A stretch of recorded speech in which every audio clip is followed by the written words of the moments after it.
Ya Allah kita pengampun, maka kita dipanggil untuk meniru Dia, untuk harus mengampuni. Ada teman-teman kita yang lagi bergumul tentang sulit mengampuni. Masih berat untuk mengampuni sosok temannya, pacarnya, bapaknya, mamanya, pastornya, Tuhan mungkin. Pada waktu sulit untuk mengampuni sesama, kita harus tanya, Tuhan dosaku itu seberapa besar sih di hadapan-Mu? Dan Engkau terus mau mengampuni aku. Kalau Tuhan bisa mengampuni kita, maka dengan kasih Tuhan kamu harus belajar untuk mengampuni orang yang bersalah kepada kita. Karena kita nggak ada yang sempurna kok di hadapan Tuhan. Dan kita diterima apa adanya oleh Dia. Kalau kita lagi belajar mulai baru mau mengampuni dari orang-orang yang salah sama kita belajar mengampuni. Tindakan real pertama tuh apa sih kok? Goal terakhirnya adalah mengampuni. Tetapi awal kita pasti bergumul. Nah kalau kamu susah mengampuni, berarti kamu diizinkan oleh Tuhan untuk merasakan posisi Yesus ketika mengampuni engkau dan saya.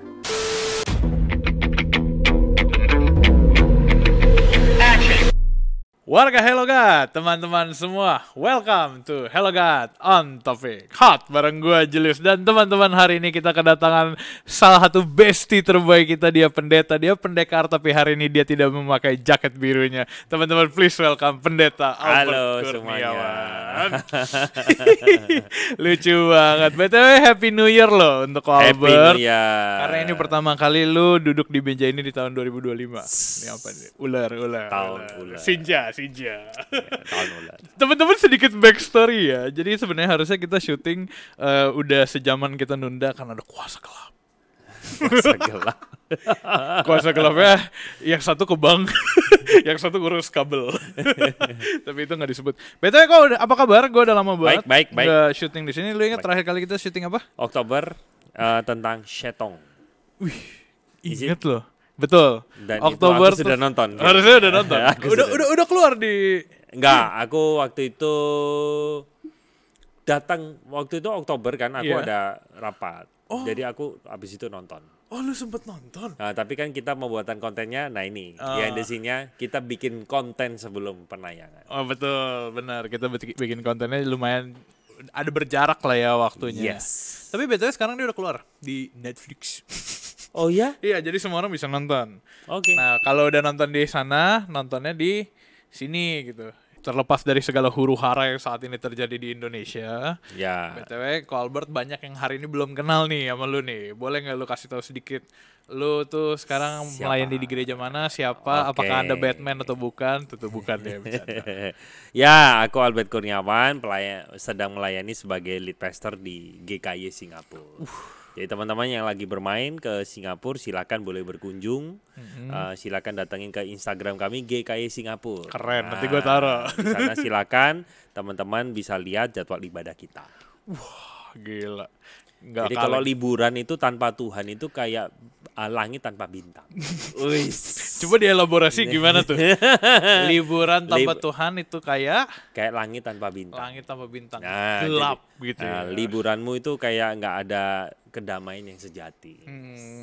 Tapi kalau aku liburan kan berangkat hari Rabu, balik hari Sabtu, minggunya tetap di Jakarta gitu. Oh iya, it's okay. Kalau tembus minggu jangan lupa ke gereja. GKY Singapura.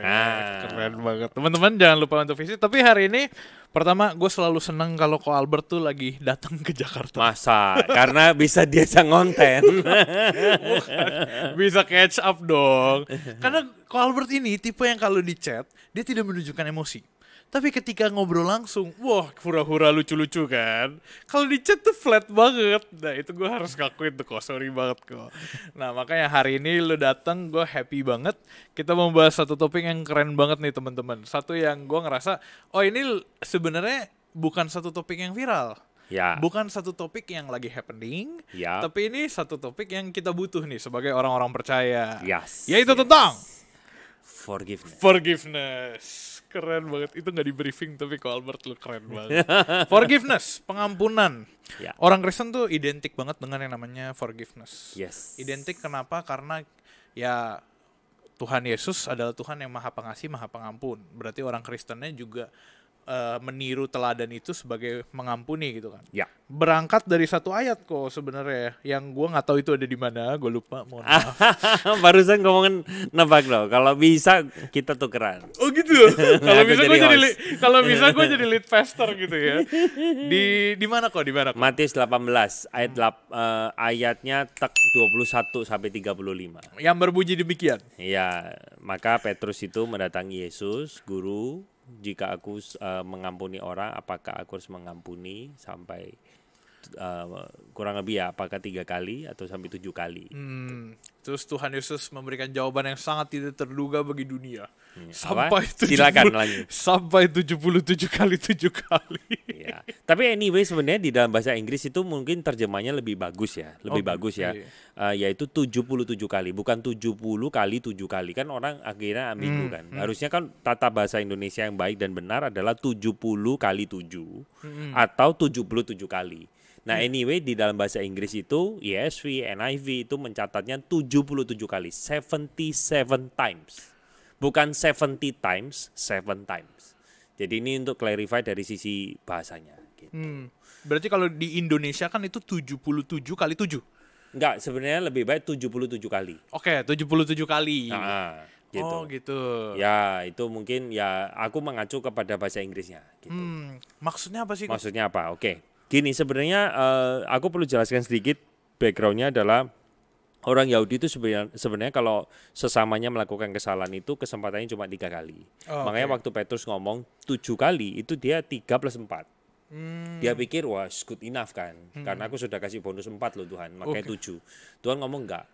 Tuhan ngomong 77. Tentunya bukan bicara soal harafiah literal angka 77. Sebab kalau memang dipahaminya literal, berarti setiap orang Kristen itu kemana-mana harus bawa buku. Bukunya kayak Alkitab. Dicatat, Julius, dosamu 1, 2. Begitu 78, tebas. Tapi nggak mungkin gitu kan. Iya, nggak mungkin. Maksudnya kita hidup di tengah banyak orang, masa kita harus mencatat dosa orang? Enggak. Jadi 77 itu sebenarnya adalah lambang, 7 itu kan sempurna. Kalau di sana ada puluhan, juga puluhan itu kan kesempurnaan angka 10 ya. Jadi ketika disebut 77 itu Tuhan ingin kita satu, belajar untuk mengampuni dengan kasih yang sempurna. Yang kedua, belajar kamu untuk memaafkan dia dengan totally, dengan sempurna juga. Dalam artian sempurna itu, ya wis, kamu jangan ungkit-ungkit apa yang menjadi kesalahannya. Dan yang ketiga, 77 itu juga bisa dimaknai sebagai gaya hidup. Jadi orang Kristen itu harus memiliki sebuah kebiasaan untuk mudah dan murah di dalam memberikan pengampunan. Dan berat di dalam memberikan dendam dan kebencian gitu. Tapi itu bukannya berat super ya?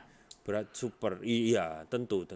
Mengampuni nggak bisa dengan kekuatan sendiri. Makanya kita butuh Injil Tuhan sehingga kita dimampukan. Karena kan sebenarnya dari teks itu nggak berhenti sampai di sana. Kan dilanjutkan dengan sebuah perumpamaan yang Yesus ungkapkan kan. Ingat nggak perumpamaannya apa? Coba kamu retelling aja. Gue ingat. Apa? Ternyata gue pinter. Coba aku mau tes. Belum ngomong udah memuji diri sendiri. Ada satu raja. Ya. Gila, keren banget Yesus. Itu bukan gue, itu Tuhan Yesus.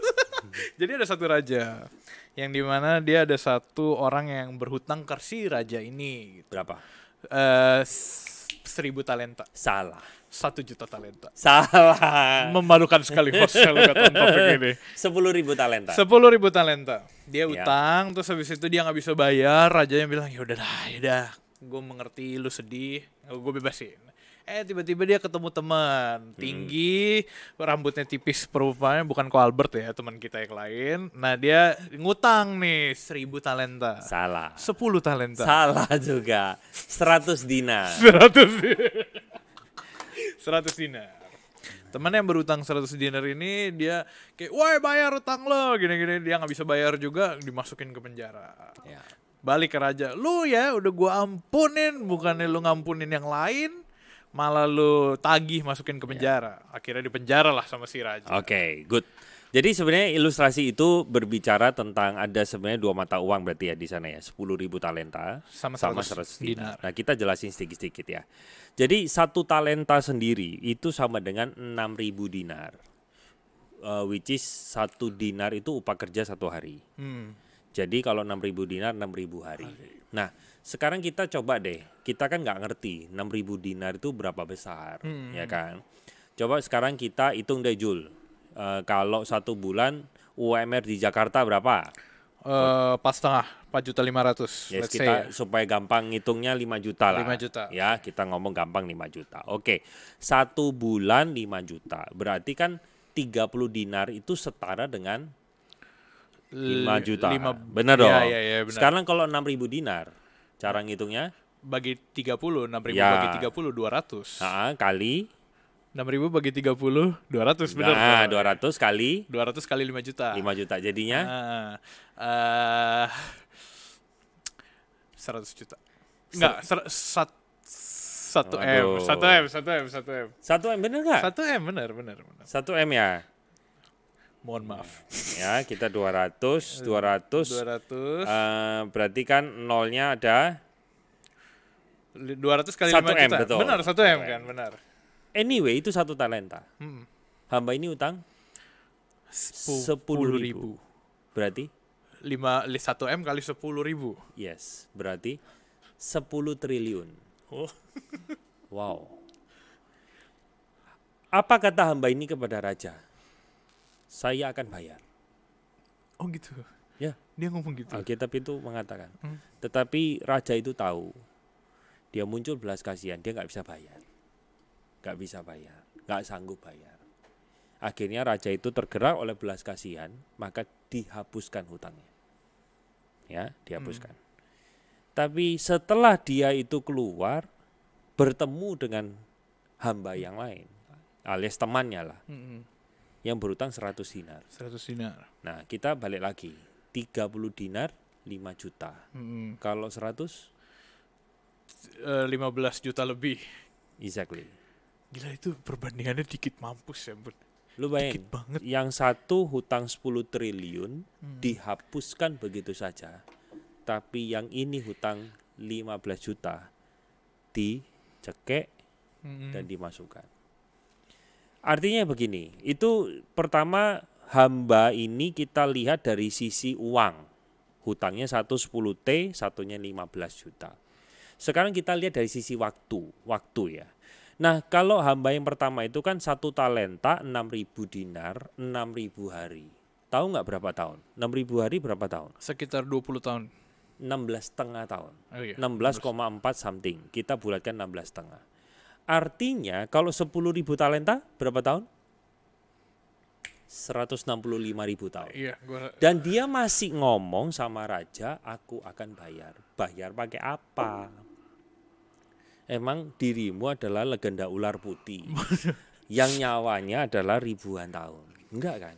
enggak. Sementara temannya itu berhutang. Quote and quote, dia kalau nggak bisa bayar, maka hamba kedua akan bekerja dengan hamba pertama. Itu literally cuma 3 bulan 10 hari. Kamu lihat ya, sekarang kalau kita ngomong, hamba yang pertama ini utang 10.000 talenta, ini utang apa? Ya, gue tadi mau masuk ke situ. Hamba Kok yang bisa? pertama ini siapa? Sebenarnya hamba pertama ini dikisahkan dalam kisah ini adalah berbicara, ya diri kita semua inilah. Kita berhutang sama Allah bukan?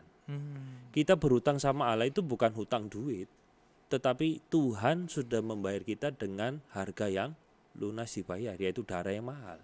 Darah anak domba yang tidak bercela. Digambarkan dengan 10.000 talenta.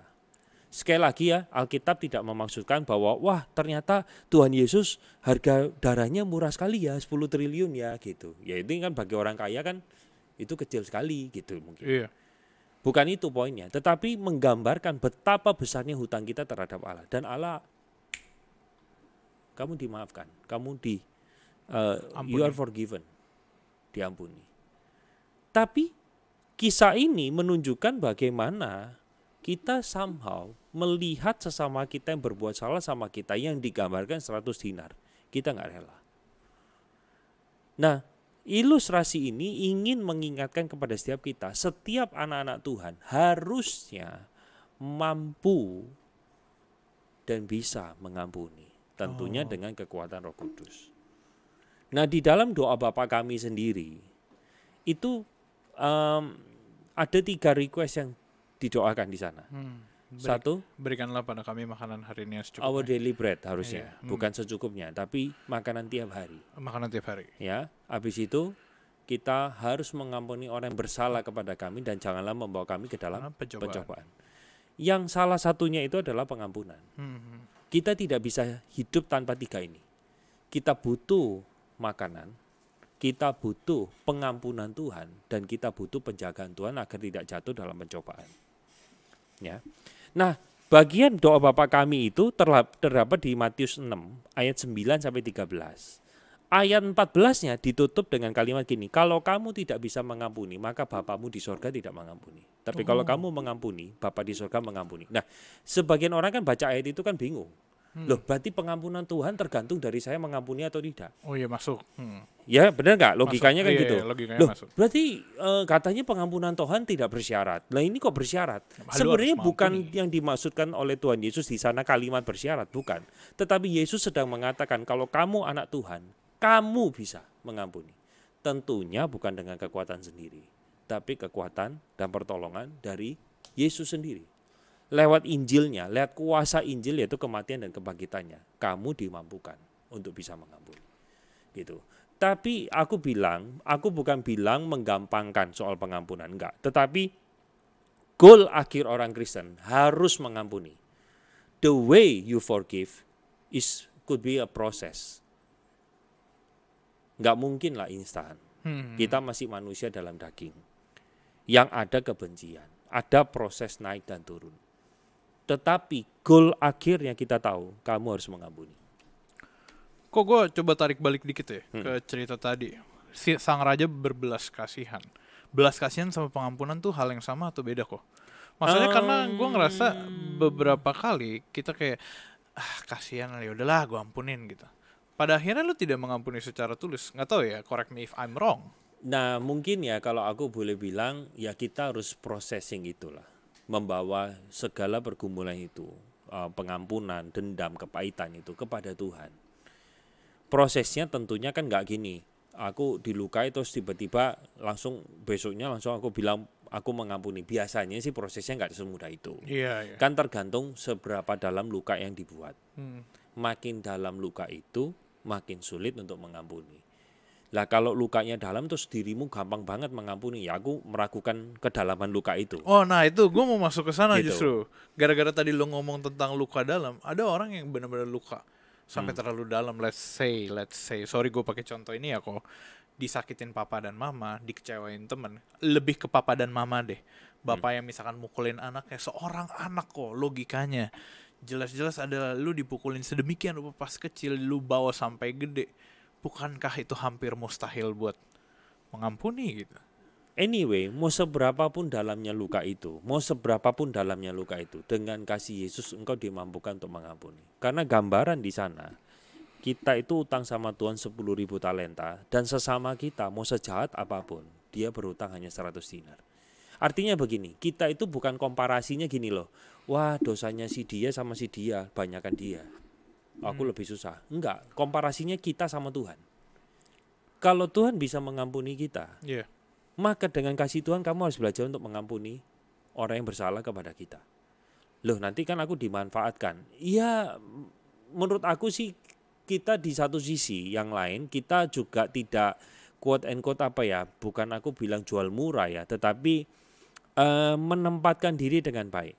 Anyway, cara kita show the love itu kan nggak harus dengan cara yang sama. Tuhan mengasihi kita itu kan bukan melepaskan kita terus dari konsekuensi dosa. Somehow dia menggunakan cara lu lakukan dosa, lu harus terima konsekuensinya. Misalnya, aku ini mager, tugas kantor aku nggak kerjain, lalu aku datang seenak aku. Terus akhirnya kena SP dan aku dipecat. Wow. Lah sama memang Tuhan izinkan itu terjadi. Karena apa? Ya karena buah dari dosa atau kesalahanmu. Gitu loh. Tuhan pakai itu untuk menghajar. Supaya kamu balik ke jalan yang benar. Supaya belajar. Yes, gitu loh. Jadi nggak melulu cara kita mengasihi orang itu kan dengan ya wis lah, oke. Ya udah kamu terusin. Ya wis gitu. Enggak, tentunya dengan hikmat Tuhan. Iya. Tentunya dengan hikmat Tuhan. Kita lihat kok Tuhan Yesus hidup di dalam dunia juga dia bukan, maaf ya aku pakai kata blow on gitu loh. Iya. Semuanya wis aku ampuni. Oh Ya nggak begitu. Itu masuk Nggak akal begitu. banget lagi, bener lagi. Iya. Tapi somehow dengan hikmat juga dia kan menjawab dengan penuh hikmat, dengan menjawabnya itu pas gitu, precisely gitu. Ya, jadi kita harus belajar untuk melihat bagaimana kasih Kristus yang sudah diberikan kepada kita, itulah yang menjadi modal untuk kita bisa mengasihi sesama. Karena kita nggak ada yang sempurna kok di hadapan Tuhan, dan kita diterima apa adanya oleh Dia. Jadi kita pada waktu sulit untuk mengampuni sesama, kita harus tanya, Tuhan, dosaku itu seberapa besar sih di hadapan-Mu? Gitu. Dan Engkau terus mau mengampuni aku. Berarti ajarilah aku cara untuk mengampuni orang lain. Jadi memang gini loh tahapannya, sebelum kita sampai dalam goal, tadi kan aku sudah bilang goal terakhirnya adalah mengampuni. Tetapi awal kita pasti bergumul. Nah bergumul itu mungkin kita minta ampun kepada Tuhan akan kegagalan kita dalam mengampuni. Kita minta ampun sama Tuhan, kalau Tuhan aku masih gagal mengampuni si dia. Tapi Tuhan tolong aku, mampukan aku. Lah, aku yakin kalau dia anak Tuhan, dia terus berproses. Nggak mungkin dong, misalnya waktunya ada yang cepat, ada yang sebentar. Sebutlah dia butuh waktu 2 tahun. Tapi pasti kan certain times itu dia akan mengalami perubahan. Dari yang sulit mengampuni, paling tidak pertama, Tuhan, aku mau melepaskan pengampunan. Dari one side aja. One side-nya maksudnya apa? Cuma aku sama Tuhan, ngampuni dia. Itu tahapan pertama. Dealing sama Tuhan untuk mengampuni dia. Tahapan kedua adalah, masalahnya ini kan nggak tahu. Iya, benar. Iya kan? Belum tahu. Nah, cari waktu untuk rekonsiliasi. Berdamai langsung. Berdamai. Nah, terus cari waktu untuk, menurut aku itu tahapan kedua. Cari waktu, ngobrol. Kan ada 2 reaksi. Dia terima atau dia nggak terima. Tergantung dalamnya luka. Lah kalau kita menorehkan lukanya terlalu dalam, misalnya nih, karena kesalahanku sampai dirimu dipecat, jatuh miskin, hilang semuanya, tentu bagi kamu nggak mudah untuk mengampuni diri. Oh iya, tentu saja. Iya kan? Semoga tidak terjadi. Itu tidak mudah, tentu tidak mudah. Nah di sanalah pada waktu memohon rekonsiliasi, ya tentunya mungkin kita quote and quote kayak ada harga yang harus dibayar mungkin sebagai ganti kompensasi lah. Ya tergantung makanya luka apa yang dibuat. Gitu kan. Jadi mencari titik tengah, titik damai. Nah di dalam hal ini kita tentu nggak bisa gini loh, maunya enak di kita. Misalnya aku kan yang melukai dirimu, sampai dirimu akhirnya kehilangan pekerjaan dan lain sebagainya. Ya terus aku tinggal gini, sorry ya. Kalau kata Tom Mingse, kalau semua pakai sorry mah ya polisi nggak perlu ada. Tom Mingse kan bilang gitu kan ya. Bom belang. Kok Tom Mingse? Iya. Ketahuan umur berapa? Enggak kok. Gua tadi mikir, iya ya referensi Tom Mingse tuh udah lama banget ya. Ada referensi terbaru nggak mungkin? Apa ya referensi terbaru ya? Jadi gitu. Kadang kita juga perlu melihat situasinya lah. Kalau memang kesalahan yang aku buat itu sampai sungguh-sungguh merugikan, ya kita coba pikirkan apa yang saya bisa lakukan untuk menebus kesalahan itu. Nah kalau responnya adalah dirimu menolak rekonsiliasi masih itu, kesel, ya masih kesel, ya berarti satu, kamu sendiri kalau kamu adalah anak Tuhan, ya kamu bergumul sama Tuhan untuk bisa menerima pengampunanku. Tapi kalau dia bukan anak Tuhan, ya sudah, ya tanggung jawab dia sama Tuhan. Kalaupun kamu anak Tuhan dan kamu menolak untuk menerima minta maafku, ya maka ya itu urusan kamu juga sama Tuhan. Jadi Tuhanlah yang sebenarnya menilai hati kita. Dia yang menilai hati kita. Berarti pada dasarnya kita semua juga wajib untuk mengampuni dan diampuni. Dan Sekali lagi kita itu melihatnya tidak benar-benar datar atau plain ya. Karena kan gini, ada aspek hukum di Indonesia. Iya. Lah kalau misalnya aku ini ternyata berbuat sebuah kesalahan yang berulang, satu kepada kamu, satu kepada dia, lalu kepada dia. Nah, kalau dengan cara menghapuskan konsekuensinya kepada diriku, maka aku ini berulang terus jadi modus. Oh, lu ngerti nggak? Jadi bentuk dirimu mengasihi aku kali ini bukan lagi berbicara forgiveness, tetapi punishment. supaya ada efek jerah. Tetapi semuanya ini didasari atas kasih. Itu. Gue ngerti. Kalau gue boleh kasih contoh ya, misalkan gue nyuri duitnya lu, terus gue curi duitnya Feby gitu kan. Terus akhirnya ya udah gue mengaku gue salah, gue minta maaf, lu orang mengampuni gue, tapi bukan berarti gue lepas dari hukuman dong. Iya. Tetap gue Sebisa akan mungkin dirimu minimalisir kerusakan yang dirimu sudah lakukan. Gitu loh. Kan nggak enak banget dong kalau kayak gitu, lu cuci tangan dong. Gue tadi juga berpikir demikian, Gitu. makanya gue nanya. Gitu. Jadi tetap ada sebisa mungkin kita membayar konsekuensi kerusakan yang kita sudah buat. Gitu. Semaksimal mungkin. Kalau misalnya gua utang lu 100 juta, ya tunjukkan sebuah niat kalau lu itu mau berubah. Ya udahlah, kok aku cicil kok 1 bulan 1,5. Ya let's see. Iya. Gitu Tapi kalau kan. kata gue sih jangan utang dari awal deh. Kesalahan banyak, nggak harus utang. Iya, gitu. nggak harus utang, nggak harus utang. Makanya tadi gue pakai mencuri, lu pakai utang, dan sebagai berbahagialah kita yang tidak kena SP ya, gitu.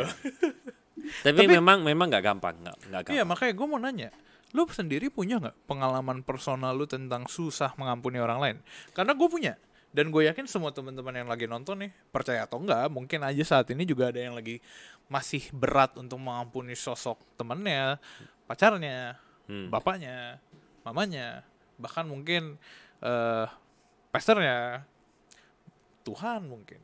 Atau enggak dia masih merasa kalau Tuhan salah gitu kan. Kan ada teman-teman kita yang lagi bergumul tentang sulit mengampuni. Lu pernah nggak punya momen itu gitu? Aku kalau dibilang sekarang apakah punya orang yang aku musuhi sampai aku sulit mengampuni, jawabannya nggak ada. Nggak ada. Nggak ada. Tetapi ada nggak pengalaman terluka? Pasti ada lah. Nah teman-teman tulis saja deh di dalam kolom komentar apa pengalamanmu sekarang, kamu berhasilnya bagaimana, mungkin ceritamu, keberhasilanmu menjadi berkat bagi orang-orang yang masih struggling. Tetapi teman-teman juga yang sulit untuk mengampuni, silakan mungkin tuliskan di dalam kolom komentar. Nanti Julius akan balas. Iya. Seingatnya. Terus gue forward ke Ko Albert gitu. Kau doain. Terus dijawab dengan flat. Iya. Iya. Nggak ada, iya nanti aku doain gitu, nanti didoain gitu-gitulah.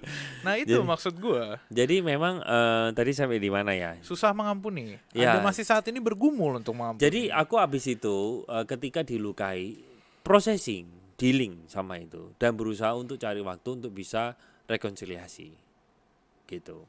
Jadi aku pernah clash dengan jemaat gitu, salah paham, salah miskomunikasi. Akhirnya pada waktu dibentrokan, tak, ya mesti orang kena lah, mentalku kena, tak gitu. Ya make me realize lah, aku merenung, ya aku juga sebenarnya dalam bagian ini aku ada salah.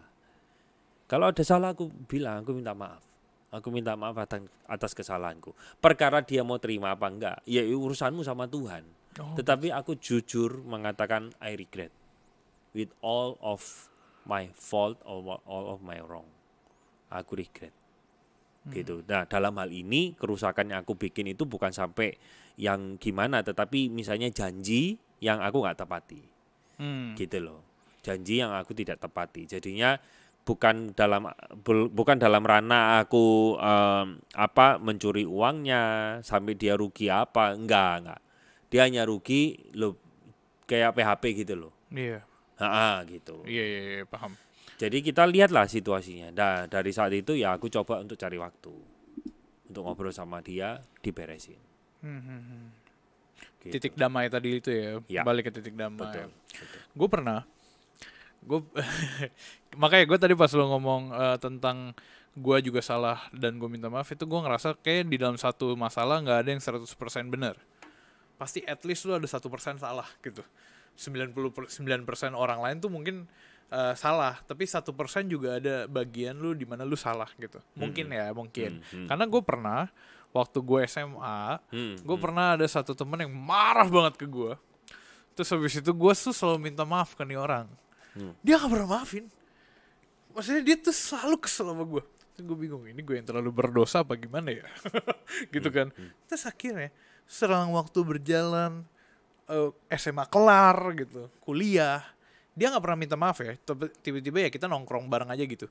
Sampai akhirnya di kuliah, gue inget semester 3 Itu berarti 1,5 tahun habis kuliah. Dia tiba-tiba ngomong ke gue, Jul, gue ingat kayak waktu itu lu sering minta maaf ya ke gue, tapi gue kayak nggak pernah ini. Kayak waktu itu gue keterlaluan deh. Terus akhirnya dia minta maaf. Gue lega loh. Dengerin kayak gitu. Maksudnya Dia anak Tuhan. bukan. Bukan. Yang itu gue jawabnya susah banget. Iya, dia bukan orang percaya. Tapi dia minta maaf itu. Sementara gue yang mengejar maaf dari dia gitu kan. Karena gue ngerasa gue salah. Dia gak mau maafin. Bahkan dia sering dulu tuh sampai katanya benci gitu kan. Tapi akhirnya pas dia ngomong maaf, gue berasa lega mampus gitu loh. Sebenarnya kita mau diampuni atau kita mengampuni itu liberating sih. Kalau aku ngomong dari sisi ini, ngomong dari aspek psikologis, itu menolong jiwa kita, menyehatkan jiwa kita, gitu loh. Nah, tetapi aku sih melihat seharusnya kita mengampuni itu bukan karena psychological benefits yang kita akan dapat. Enggak, harusnya anak Tuhan bukan itu. Kenapa yang dikejar. Kenapa kita mengampuni kok? Kita mengampuni sederhananya karena Allah sudah mengampuni kita dulu. Dan statementmu benar di awal tadi. Ya Allah kita pengampun. Maka kita dipanggil untuk meniru dia. Untuk harus mengampuni. Nah, kalau kamu susah mengampuni, berarti kamu diizinkan oleh Tuhan untuk merasakan posisi Yesus ketika mengampuni engkau dan saya. Gimana tuh coba? Jadi gini loh, kamu sulit nih mengampuni dia. Iya, gue susah nih ngampunin. Nah, ngampunin. Berarti semahal itulah harga yang Kristus bayar untuk mendapatkanmu. Loh, anyway Tuhan Yesus itu kan bukan manusia tanpa hati. Lah betapa terlukanya dia melihat tiap hari kita melukai dia. Dan dia katakan, I forgive you. Aku mengampunimu. Gambaran di dalam perjanjian lama, sejauh timur dari barat, aku membuang dosamu ke tubir laut. Aku melupakan segala pelanggaranmu. Melupakan itu bukan delete, hilang memori, bukan. Maksud kata melupakan di sana itu bukan berkaitan sama forget, tetapi berkaitan sama nggak ngungkit-ngungkit masalah itu. Selalu dimulai dari nol. Diampuni lagi, gitu loh. Lah kalau dosa kita loh sama Tuhan itu sebesar apa sih? Besar sekali kan, banyak banget. Tapi Tuhan mudah memberikan pengampunan. Lah siapa kamu? Kok kamu sulit untuk mengampuni? Sekali lagi teman-teman, saya bukan menyederhanakan luka yang teman-teman alami. Sama sekali enggak. Aku ngomong goal terakhir kamu harus mengampuni. Proses to go there. Ini ada yang cepat, ada yang pelan. Ada yang lama, ada yang sebentar. Seberapa sulitnya tergantung kerusakan dan luka yang dialami. Gitu. Semakin rusak, semakin sulit, tapi nggak mustahil. Nggak mustahil. Nggak mustahil. Lu coba lihat deh, orang kayak Paulus itu dicatat dalam Galatia ya. Galak. Dia bukan cuma galak, bos. Gue baca Galatia dia galak banget di situ. Dia bukan cuma galak ya, tapi ganas kata yang dipakai di dalam 1 Timotius 13 itu ya, 1 ayat 13 itu, aku seorang yang ganas. Nah di dalam Galatia 1 dibilang, aku dengan sepantaranku, aku tuh lebih advance.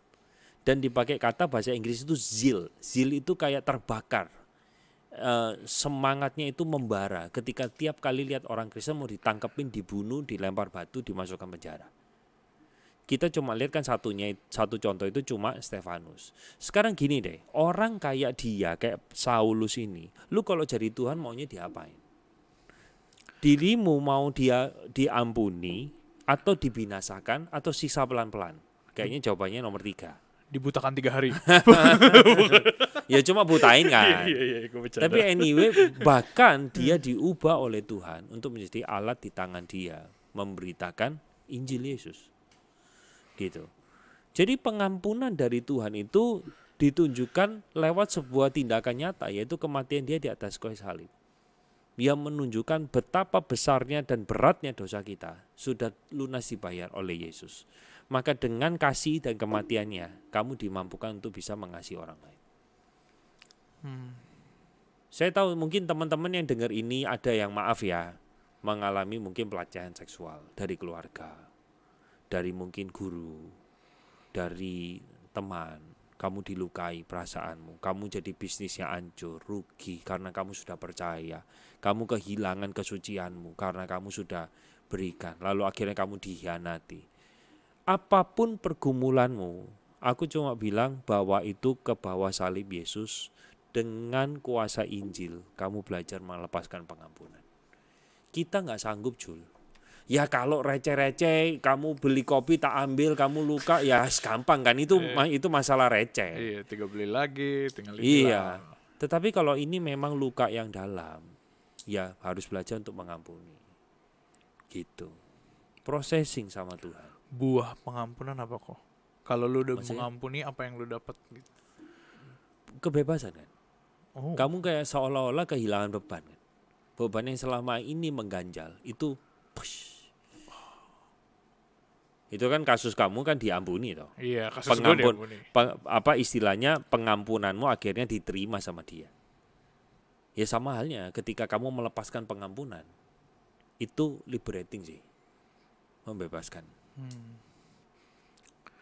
Itu gue rasa satu yang teman-teman harus cobain secara langsung gitu kalau teman-teman mengalami. Kalau enggak ya jangan. Kalau tadi gue nangkep satu yang hit gue banget, yang menurut gue mukul gue banget lah di hati gue gitu. Padahal ini kita lagi ngobrol dan sebagainya, tapi gue ngerasa itu tadi tuh mukul hati. Tuhan Yesus tuh manusia yang punya hati. Itu sesuatu banget loh. Karena selama ini kan kita pasti standar acuan kalau kesel sama orang lain kan hati kita sendiri. Bener kan? Gue kesel sama dia. Tapi kan orang lain belum tentu kesel sama dia walaupun kesalahannya sama. Kesalnya kan datang dari hati. Tapi pas lu ngomong tadi, Tuhan Yesus tuh juga manusia yang punya hati. Gue ngerasa, oh berarti dia ngerasa dia tahu, dia ngerti apa yang harusnya manusia ngalamin kan. Ibrani 4 kan bilang dia adalah imam besar agung yang mengerti segala kelemahan kita. Jadi teman-teman gini, kalau kita di-compare sama Tuhan Yesus, penderitaan kita itu nggak ada 1%. Wow. Satu ya, kamu lihat ya, dari Tuhan jadi manusia, itu sudah turun berapa level. Dari Tuhan loh jadi manusia, itu satu. Dua, dari surga ke bumi. Something else. Sudah dua. Okay. Ini sekarang itu dari derajat ya. Pada waktu dia jadi manusia, dia bukan raja. Bukan raja maksudnya diam di istana, dikipas-kipasin sama permaisuri. Nggak dipanggil cewek-cewek. yang mulia Tuan Julius gitu. Oh bukan, sorry salah. Dia tinggalnya di mana? Dia memilih lahir di Palungan. Kenapa? Maksudnya profesi, jabatan banyak. Kenapa dia jadi anak tukang kayu? Kenapa dia pilih miskin? Dia lakukan itu semua untuk menjadi contoh kepada kita. Bahwa aku datang ke dalam dunia untuk menyelamatkanmu, orang-orang berdosa, orang-orang yang melukai aku. Dan menariknya, kita ini bukan hanya dibebaskan dari dosa, kita jadi ahli waris.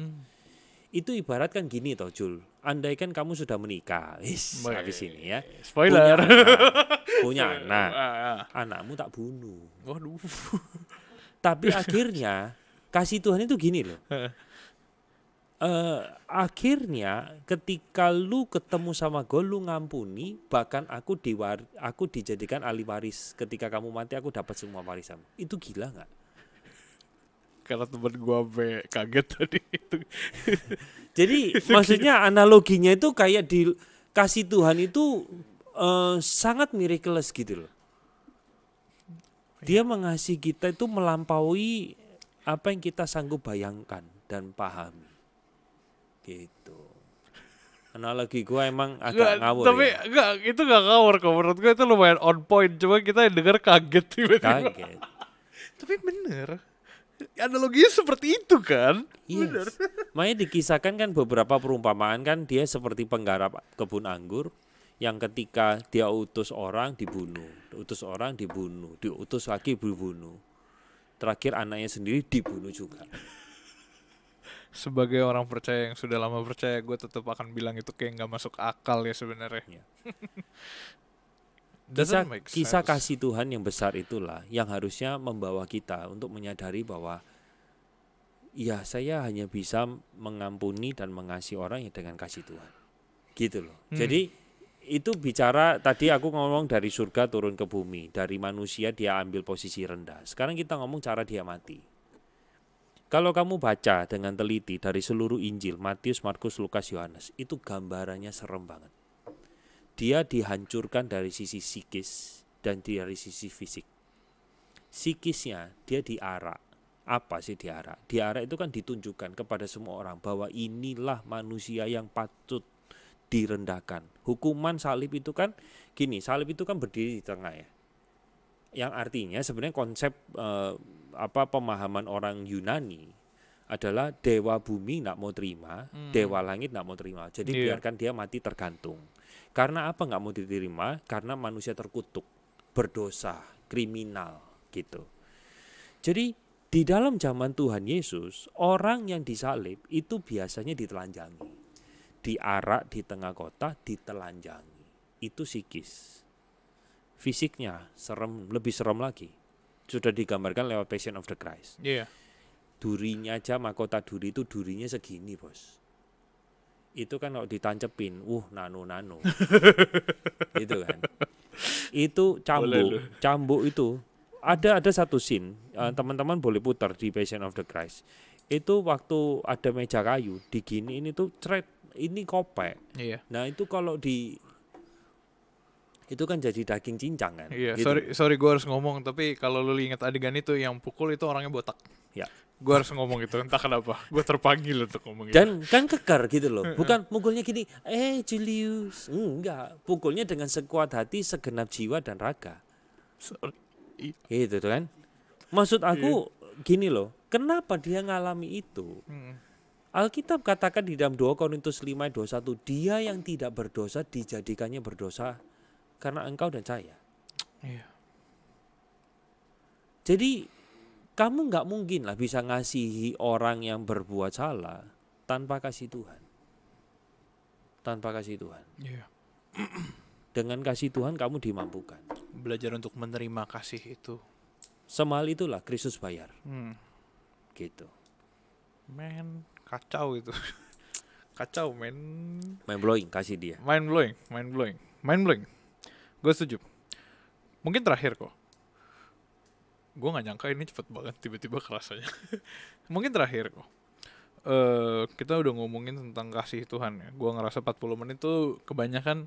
Dan pembahasan kita adalah fokus ke tentang pengampunan, kasih Tuhan. Mungkin gue mau narik ke satu terakhir, itu adalah tindakan nyata gitu. Kalau kita lagi belajar mulai baru mau mengampuni dari orang-orang yang salah sama kita gitu. Konteksnya itu ya, orang-orang yang salah sama kita belajar mengampuni. Tindakan real pertama tuh apa sih kok? Datang sama Tuhan. Lihat apa yang dia sudah lakukan. Lihat apa yang dia sudah bayar buat kita. Dan itulah yang menjadi modal untuk saya bisa mengampuni orang. Mau gak mau back to him. Pertama ya. Ya, kembali sama dia. Lihat apa yang dia sudah kerjakan. Dan mohon supaya kasih Tuhan itulah yang menjadi pendorong untuk aku bahkan bisa memberkati dia. Wow. Luar biasa, selalu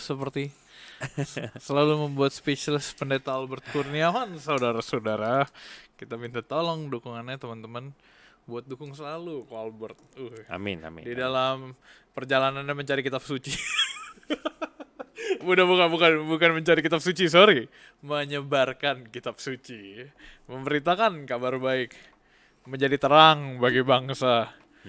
Di luar sana dan di dalam sini. Di GKI Singapura ya teman-teman. Tadi kita udah sempat mention dukung selalu pelayanan ko Albert. Tentu saja di dalam kasih karunia Tuhan ini bukanlah konten terakhir kita bersama. Akan ada terus konten-konten berikutnya kalau ko Albert lagi liburan ke Jakarta. Bukan liburan, ini tugas. Ini tugas. Dan saya selalu datang kalau ke Jakarta, lalu diberikan kesempatan melayani.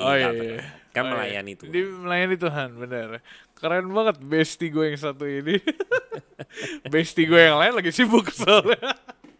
Dia lagi mengurusi banyak kerjaan. Bestie gue satu ini luar negeri. Ya mulai kehabisan bestie gue. Ya kita minta tolong teman-teman dukungannya untuk selalu ke Colbert di dalam pelayanannya, Amin. di dalam pergumulannya. Kalau teman-teman mau say hi di Singapura, jangan lupa untuk sungkan say hi. Dan BTW dia udah mulai aktif lagi di Instagram, teman-teman. Jadi kunjungilah Instagramnya. Kayak 3 konten belakangan Instagram dia hampir meninggal, bangkit pada hari ketiga gitu. Dengan konten-konten yang tiba-tiba meledak.